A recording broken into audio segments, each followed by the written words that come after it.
KSRTC ബസ്സിൽ സ്ത്രീകൾക്ക് സൗജന്യ യാത്ര അനുവദിക്കുമ്പോൾ സാധാരണക്കാരായ സ്ത്രീകൾക്ക് ഇതൊരു വലിയ അനുഗ്രഹമായി തീരും. വീട്ടുജോലിക്കും കൂലിപ്പണിക്കുമായി പോകുന്ന സ്ത്രീകളുടെ വരുമാനത്തിൻ്റെ ഒരു മുഖ്യ പങ്ക് യാത്രാ ചിലവിനായി ചിലവഴിക്കുമ്പോൾ ഇതുപോലെ ഒരു നിയമം പാസ്സായി വരുമ്പോൾ, ഇതുപോലെ ഒരു നിയമം പ്രാബല്യത്തിൽ വരുമ്പോൾ സാധാരണക്കാരായ സ്ത്രീകൾക്ക് ജോലിക്കായി മുൻപോട്ട് വരുവാനായിട്ട്, ജോലി ചെയ്യുവാനായിട്ടുള്ള ഒരു സന്നദ്ധതയും കൂടി വരുന്നു.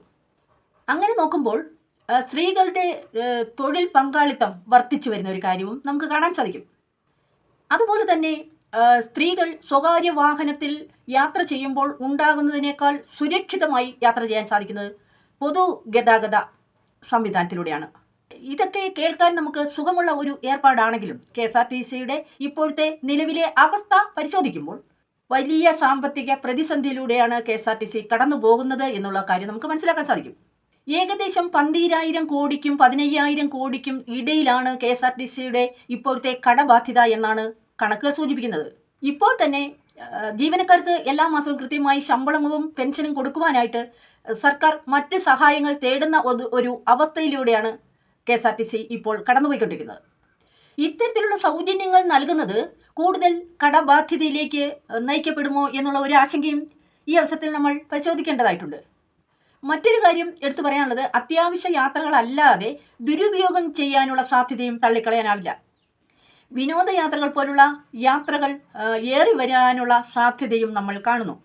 ഇത് യഥാർത്ഥത്തിൽ ടിക്കറ്റ് എടുത്ത് അത്യാവശ്യ യാത്രകൾ ചെയ്യുന്ന വിദ്യാർത്ഥികളും അതുപോലെ മറ്റു പുരുഷന്മാർക്കും ബസ്സിൽ കയറാൻ പറ്റാത്ത ഒരു അവസ്ഥയായിരിക്കും.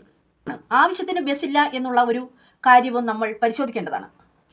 സൗജന്യ യാത്ര അനുവദിക്കുന്ന ഈ സാഹചര്യത്തിൽ സ്വാഭാവികമായും നമുക്ക് ചിന്തിക്കുമ്പോൾ മനസ്സിലാക്കാവുന്ന ഒരു കാര്യമാണ്, സാധാരണ യാത്രക്കാരുടെ എണ്ണം വർദ്ധിച്ചു വരികയും ചെയ്യാനുള്ള സാധ്യതയേറെയാണ്.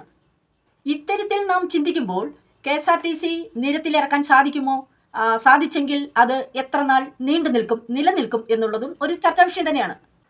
ഇത് നല്ല രീതിയിൽ പോകണമെങ്കിൽ, നല്ല രീതിയിൽ KSRTC മുൻപോട്ട് പോകണമെങ്കിൽ സർക്കാർ കൃത്യമായ സബ്സിഡിയും ടിക്കറ്റ് വരുമാനത്തിൽ ഉണ്ടാകുന്ന കുറവുകളും KSRTCക്ക് സർക്കാർ നൽകണം. എങ്കിൽ മാത്രമേ ഇത് നല്ല രീതിയിൽ മുൻപോട്ട് പോവുകയുള്ളൂ. അതുപോലെ KSRTCയുടെ വരുമാന മാർഗങ്ങൾ, പരസ്യങ്ങൾ, കൊറിയർ സർവീസ്, ഇതുപോലെയുള്ള വരുമാനം KSRTC തന്നെ കണ്ടെത്തേണ്ടതായി വരുന്നുണ്ട്. സാമ്പത്തികമായി പിന്നോട്ട് നിൽക്കുന്ന സാധാരണ സ്ത്രീകൾക്ക് ഇതൊരു സാമൂഹ്യ നീതിയാണ്.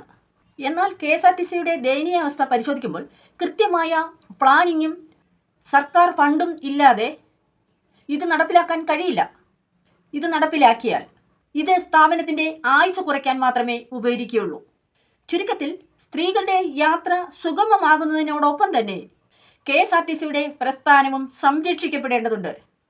ഇത്തരത്തിൽ സൗജന്യ യാത്ര നൽകുമ്പോൾ അർഹരായിട്ടുള്ളവരുടെ കയ്യിൽ കൃത്യമായി അത് എത്തുന്നുണ്ടോ എന്നുള്ളതും ഉറപ്പുവരുത്തേണ്ടതാണ്.